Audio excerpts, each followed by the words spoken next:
Bueno, buenos días. Bueno, antes que nada un aviso, un disclaimer. No somos expertos en Machine Learning. Vamos a dar una implementación, algo que nosotros empezamos investigando, aprendimos, lo aplicamos y bueno, así que bueno, es una pequeña introducción.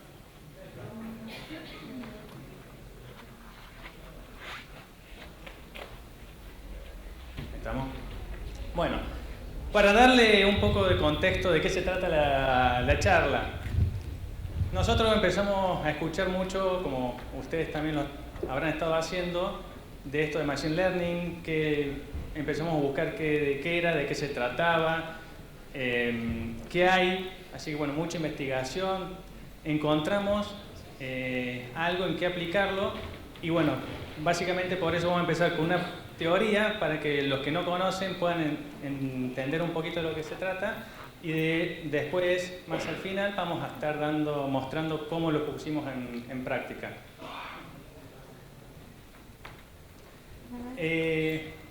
¿Por qué elegimos sobre una priorización de test cases en regresión? Nos dimos cuenta que es una tarea común del día a día, o no tan del día a día, pero básicamente la tenemos todo. Y es una situación que tenemos una gran suite, al menos nosotros en nuestro proyecto, más de 6.000 test cases, y nunca tenemos el tiempo suficiente para correrlos a todos, evidentemente. Así que lo que tenemos que hacer es ser muy objetivos y hacer una priorización adecuada para encontrar cuáles son los más importantes, los más adecuados, o los que nos van a encontrar los defectos al principio, ¿no? Entonces por eso elegimos utilizar la priorización de test cases. Básicamente Machine Learning te da o te abre la puerta cuando tenés un gran conjunto de históricos, nosotros nuestras ejecuciones, y donde tenés un procesamiento de datos.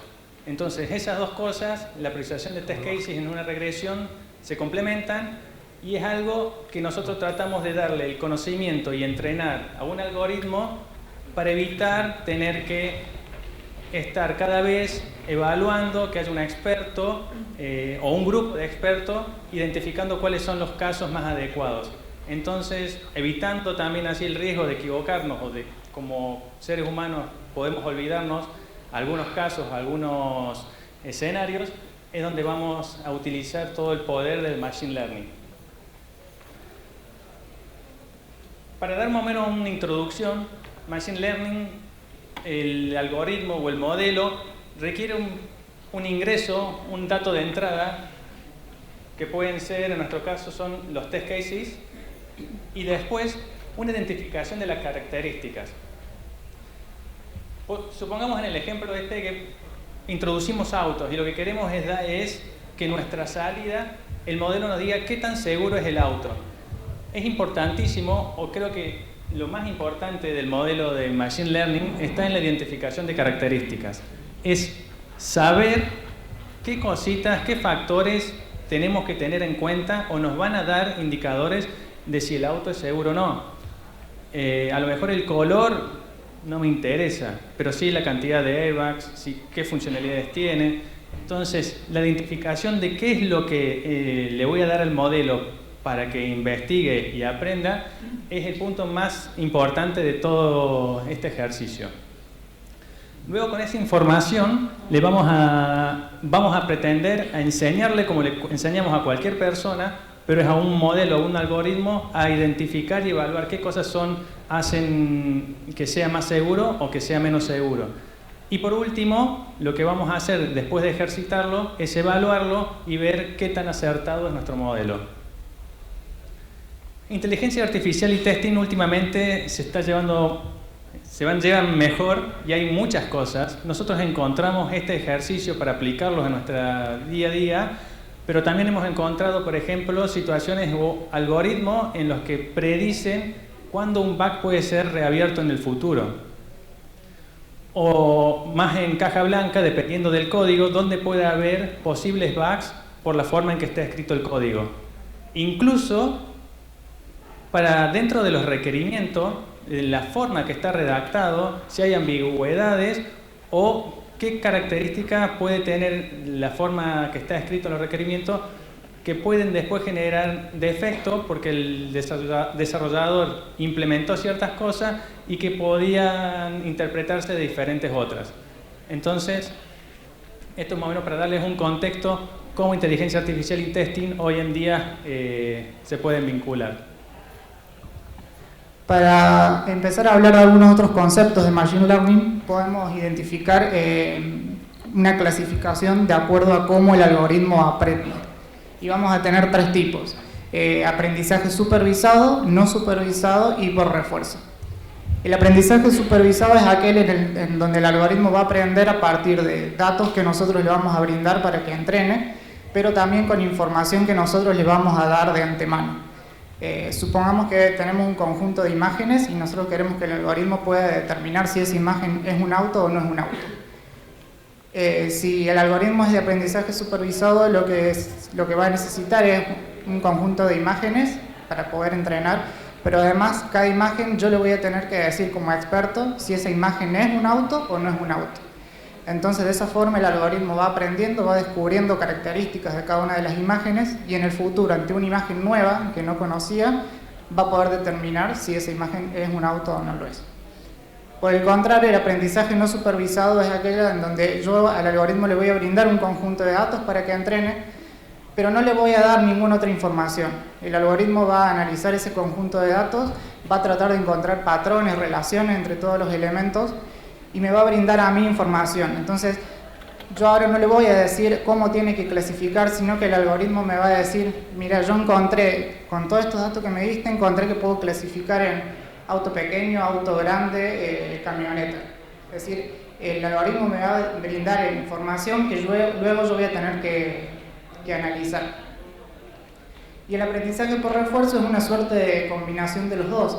Le voy a dar un conjunto de datos, el algoritmo va a tratar de hacer una clasificación y luego yo como experto le voy a decir si eso es correcto o no lo es. En base a esa retroalimentación el algoritmo también aprende. Entonces si yo le doy una imagen donde no hay un auto y el algoritmo me dice acá hay un auto, yo le voy a decir no, acá no hay un auto. Entonces esa información que recibe del contexto también la utiliza para poder aprender. Particularmente para poder resolver el problema que nosotros habíamos planteado, que era priorizar un conjunto de casos de prueba, encontramos ahí que existe un algoritmo que se llama SVM Rank, que precisamente es de aprendizaje supervisado. El algoritmo está basado en un algoritmo anterior que se llamaba SVM, y particularmente este algoritmo nace en el año 2002 con el objetivo de poder mejorar la performance de los motores de búsqueda web. De manera muy simple, cómo trabaja el algoritmo frente a un conjunto de elementos, lo que hace es una comparación de pares, es decir, toma cada uno de los elementos y compara de pares con el resto de los elementos.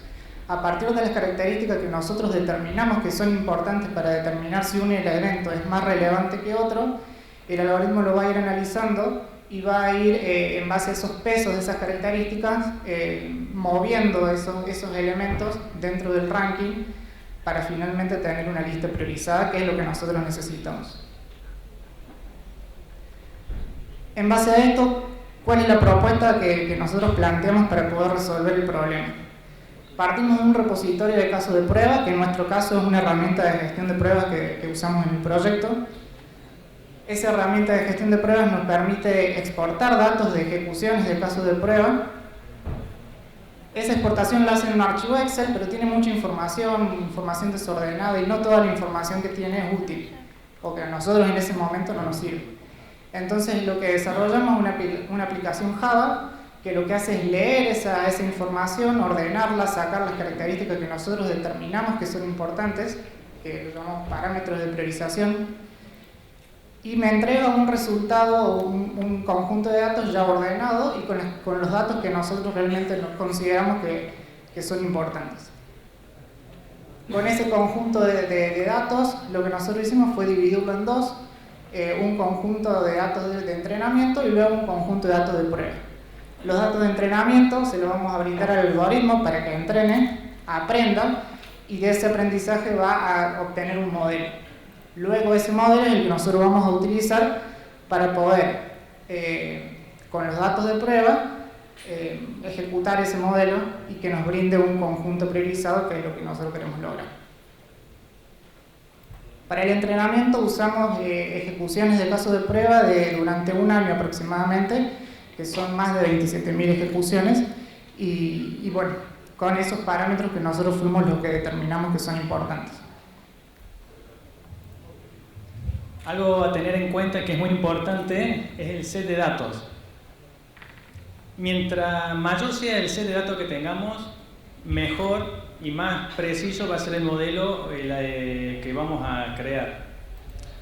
Se estima que el 70% de datos del total que tenemos lo vamos a utilizar en entrenar el modelo, y dejando el 30% restante al finalizar para evaluar el modelo y ver realmente cómo lo dejamos.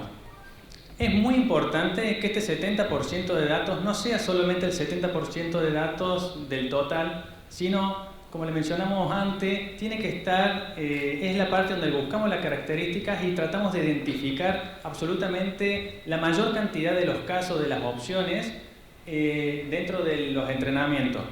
Para que se queden con una idea, básicamente, imaginen que estamos haciendo el modelo de identificar el correo basura de nuestro mail. Y yo en el dato de entrenamiento, en el 100% de los casos, supongamos que Lucas me envió un mail y que eran de spam, los dejé del lado del entrenamiento y no le dejé ningún caso en el que Lucas me manda un mail con información correcta. Entonces el algoritmo va a interpretar, después de haber ejecutado el entrenamiento, que Lucas nunca me mandó un mail con información importante. Entonces lo va a clasificar a Lucas como spam. Y cuando él haga la evaluación del modelo y ponga un correo con información importante de Lucas, me lo va a clasificar con spam. Y no es porque el algoritmo esté mal, sino yo le entrené mal. Los datos que yo le aporté para el entrenamiento no fueron los suficientes, o no eran la cantidad necesaria que cubrían todos los escenarios. Manos a la obra. Para entender un poquito esto del algoritmo que utilizamos, el SVM-RANK, este es el formato de entrada que tiene este algoritmo, que es libre, gratuito, lo pueden bajar y correr en cualquier máquina, es realmente simple. Tiene una línea, o sea, cada línea es cada registro, cada dato de entrenamiento. Tiene un target que es, nosotros ahí le pasamos un número que va a identificar la prioridad que nosotros le damos a ese caso, a ese test case. Obviamente, como es de entrenamiento, yo le tengo que decir, este test case para nosotros es muy importante, o no es importante, o es de baja prioridad. Después tiene, el modelo tiene un ID, que eso es cuando, por ejemplo, tenemos que 3 datos corresponden, o 3 líneas corresponden a un solo dato, entonces se agrupa por ID. Yo le pongo el mismo ID y cuando analiza el algoritmo va a interpretar que los 3 datos son de un mismo, que las 3 líneas son para un solo dato. Y ahí tenemos la concatenación de las características y los valores que nosotros le estamos dando. Como les mostró Lucas, si encontró un bug o no, entonces va a tener, lo podemos clasificar en -1 y 1, o entre 0 y 1. Cada uno, digamos, es irrelevante, cada uno puede tener el rango que para cada característica puede tener el rango que nosotros le demos, siempre teniendo en cuenta que 0 no es un valor bajo o el más bajo, sino que 0 me va a anular esa característica para ese dato. Entonces, si un test case no me encontró un bug y le pongo a esa característica un 0, directamente cuando lo quiera comparar con otro test case lo va a anular. ¿Y esto qué puede hacer? En lugar de decir yo este test case no me encontró bugs, le doy una priorización baja, no lo va a tener en cuenta, entonces a lo mejor puede subir comparado en otros test cases. Entonces por eso es importante distinguir entre un 0 y un valor bajo en la característica. Bien, y ahora como para ver el paso a paso de la arquitectura esa, de la propuesta que habíamos comentado, el la primera tabla es la salida que tiene la aplicación esta Java que desarrollamos. O sea, ya en esa tabla ya tenemos los datos ordenados. Cada línea va a ser cada uno de los casos de prueba con los datos que nosotros extrajimos y que son importantes. Por ejemplo, el área funcional, la cantidad de ejecuciones, la cantidad de veces que ese test case pasó, la cantidad de veces que falló, cuántos bugs encontró ese test case. Es decir, todas las características que nosotros fuimos determinando para poder evaluar si un test case es más relevante que otro. Otra cosa que hace la aplicación es, en base a esos datos ordenados, esos valores que tiene cada una de las características nosotros lo tradujimos en un peso, que nosotros decidimos que fuera un valor entre 0 y 1. Entonces simplemente lo que hicimos es establecer una función para que cada uno de esos valores se reflejara en un valor entre 0 y 1. Entonces, por ejemplo, el área funcional X, a través de esa función, se iba a transformar en un valor determinado, por ejemplo, 0,5. Y así fuimos haciendo con cada una de las características, que la tenemos en el paso 2. Luego, como eso ya está en el formato que el algoritmo va a entender, que es el que Gastón mencionó recién, lo que hacemos es pasar eso a un archivo de texto plano, que tiene el formato este que mencionamos, y ese va a ser la entrada que va a tener el algoritmo para que pueda comenzar a entrenar. Una vez que entrena, el algoritmo va a iterar n veces la cantidad de veces que el algoritmo determine necesario para poder aprender, y finalmente va a armar un modelo. Ese modelo es el resultado del aprendizaje. Eso es lo que el algoritmo determinó o aprendió a partir de los datos que le fueron brindados. A partir de este modelo, nosotros ahora vamos a poder usar ese conjunto de pruebas, ese 30% que mencionó Gastón, para poder obtener un resultado. Entonces simplemente lo que hacemos es que el algoritmo corra con el modelo más los datos que nosotros le vamos a dar, y obtenemos una lista con distintos, o sea, cada una de las líneas es un score que le dio el algoritmo a cada caso de prueba. Ese score es el lugar que ocupa, digamos, por decirlo de alguna forma, en el ranking. Simplemente lo que hacemos es llevarlo eso a un Excel, lo ordenamos de mayor a menor y vamos a obtener finalmente lo que necesitamos, que era una lista priorizada de test cases de los más relevantes a los menos relevantes.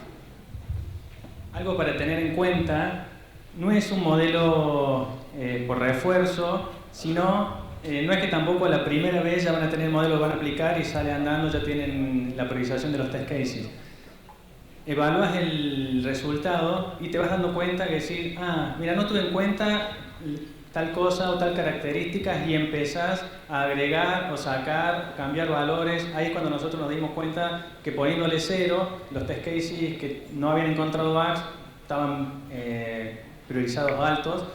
Y bueno, entonces es un ejercicio de entrenamiento y de aprendizaje que lleva un tiempo, pero que después el resultado es bastante satisfactorio. Sí, bueno.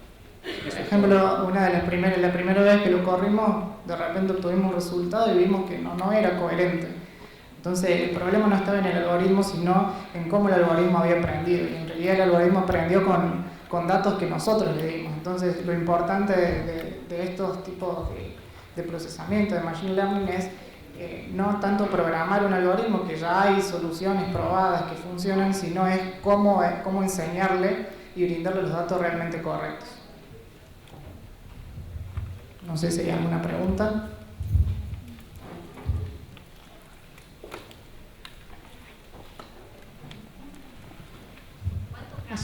Ahí te acerco el micrófono.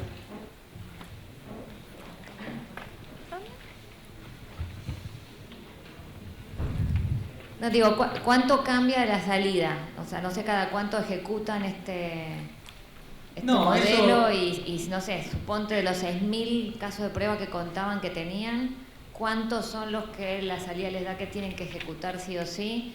Y si esos cambian o finalmente son siempre los mismos 1.000 casos de prueba, ¿no? No, la idea es, dependiendo también en los diferentes momentos que tengas una regresión, va a tener a lo mejor diferente código, diferentes funcionalidades que hayan cambiado. Entonces también ahí cambian la priorización, que a lo mejor en una ejecución anterior era importante un test case, ahora no. Entonces como que esto debería ser bastante fácil tener las características listas, entonces a lo mejor cambia, mira, en este caso se modificaron estas aplicaciones o estas funcionalidades, entonces vos haces los cambios del entrenamiento y entonces después ya el modelo te va en base a ese entrenamiento modificado vas a tener de nuevo. Yo creo que no es algo que decir listo, ya está, estos son, a lo mejor quizás si tu modelo ya está en producción y no se hace ningún cambio, ya puedes utilizar lo mismo, pero creo que esto es dependiendo también en el momento y qué es lo que cambia o qué es lo que cada uno queremos probar.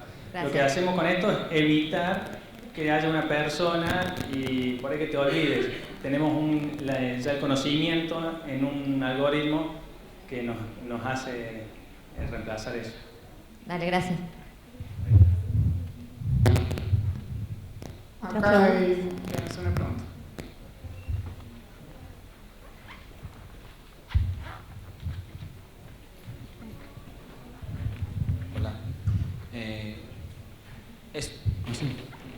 Es para pruebas manuales, ¿cierto? Ese de Machine Learning. Para la parte de automatización, cuando yo capturo un objeto, Machine Learning, ¿cómo va a interactuar? El desarrollador hizo una modificación en el botón, ya no se llama ID Login, se llama ID Loguero. Entonces, con Machine Learning, con el modelo que están planteando, ¿cómo va a interactuar para que el algoritmo aprenda? Y en realidad también pueden ir cambiando las características, o sea, dependiendo de qué es lo que queremos probar o cuál es, si cambia de alguna forma la relevancia de cada uno de los casos de prueba, podemos ir entrenándolo de forma distinta al algoritmo. No sé si viene por ahí la pregunta. Nosotros lo hicimos con pruebas manuales, pero se puede, digamos, priorizar pruebas automatizadas. Pero de vuelta, lo importante es determinar cuáles son las características que hacen a un caso de prueba más relevante que otro y en base a eso brindarle la información y que el algoritmo aprenda y después pueda brindarte un resultado que a vos te sirva.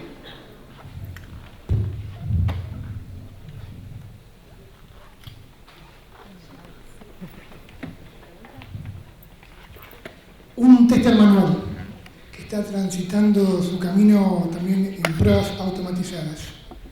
Está viendo que es importante incursionar en esta área. ¿Qué recomendaciones les darían a ustedes que tienen que estar aprendiendo o reaprendiendo? No hay algo que tenga que estar aprendiendo. Yo creo que sí es importante conocer el dominio para esto, porque es como tratar de entrenar a alguien a que aprenda a hacer algo. Entonces depende mucho de la información que vos quieras transmitir y qué querés que aprenda para que este algoritmo realmente cumpla con tus expectativas. Yo creo que no sé si es para alguien que empieza o que no, yo creo que lo importante es la forma en que lo entrenemos. Y como entrenás a un niño a jugar al fútbol, que también no es de un momento al otro, pero alguien tiene que saber y conocer para poder entrenar, y yo creo que eso es lo importante, es conocer qué querés que haga, qué procesamiento querés que reemplace para después enseñar. Yo creo que alguien que no está involucrado en Machine Learning, pero que conoce cómo hacer un proceso, que todo el día a día siempre está haciendo el mismo procesamiento, enseña lo mismo que vos sabés, enseñáselo a un algoritmo. Entonces ya el algoritmo lo va a hacer por vos, y incluso en los días que vos estés mal y que por ahí se te crucen las cosas y no te salgan las cosas, el algoritmo lo va a seguir haciendo de la forma que él aprendió. Y lo importante también es un poco animarse. Cuando Gastón me propuso de investigar sobre esto, yo no tenía ninguna idea sobre Machine Learning, y por ahí he aprendido algo sobre Machine Learning, pero no tanto en profundidad. Pero bueno, lo importante es saber qué hace el algoritmo o lo que necesitamos hacer y tratar de usarlo y ver qué podemos hacer. Como dijo Gastón, no somos expertos, pero logramos poder usar esto y hacer algo útil. Comentaban de la importancia de seleccionar bien los datos porque eran la entrada para el entrenamiento. Decían que habían usado 70% de los datos para el entrenamiento y el otro 30% como para la ejecución de la selección correcta. ¿Esos datos que utilizaron para el entrenamiento eran datos reales? Sí. ¿O crearon ustedes algún tipo de dato que les... Tienen que ser lo más reales posibles para realmente esto, para evitar que el algoritmo interprete algo erróneo. Realmente tiene que ser datos, por eso le comenté también al principio, para hacer esto no solo necesitamos algo que requiera de procesamiento, sino una base histórica lo más amplia posible para poder hacer eso. Si tenemos 100 datos y lo más probable es que sea muy poco, muy vago el aprendizaje que pueda hacer el algoritmo. ¿Los datos que utilizaron fueron de las ejecuciones anteriores que habían tenido durante las pruebas? Sí, durante las ejecuciones de un año, entonces eso fue, nosotros lo usamos como input para ver cómo habían impactado esas ejecuciones, cuáles eran los test cases, o en la zona, en las áreas donde encontrábamos más. Toda esa información era la que nosotros absorbíamos para enseñarle al modelo. ¿La relación de los datos era un dato por test case o utilizaban 5 datos por cada test case? No, era la cantidad de ejecuciones por cada test case que habíamos tenido. Okay. Si un test case se ejecutó 300 veces, usábamos esa información como entrada. Gracias. Nos quedan 2 minutitos. Bien, otra pregunta. Hola, ¿qué tal? Quería preguntarle si tomaron algún tipo de métrica sobre cómo la aplicación de Machine Learning mejoró su práctica de QA. Por ejemplo, si vieron que se redujeron la cantidad de issues encontrados al tener una mejor suite, o si mejoraron los tiempos, por ejemplo. No hemos tomado métrica. Sí hemos visto que existe, hay una métrica, en este momento no me acuerdo el nombre, pero sí una métrica que tiene en cuenta cuando encontrabas un defecto en el orden, o sea, el momento del ranking, digamos, en donde vos encontrabas un defecto. Entonces, mientras antes encontrabas un defecto, la métrica iba a dar mejor y el algoritmo iba a tener una mejor performance.